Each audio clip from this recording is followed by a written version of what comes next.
Here we go. Okay, salt and pepper.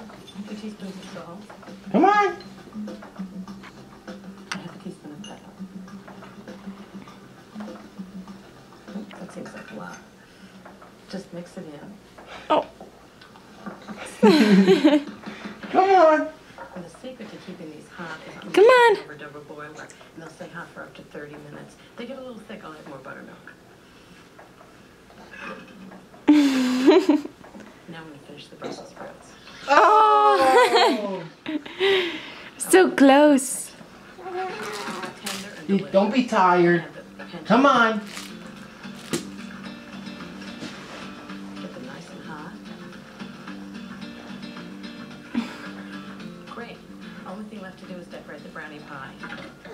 All right. You did Yay.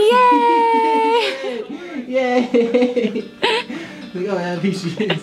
Yay! Scarlett. Scarlett. Oh my goodness. Yay.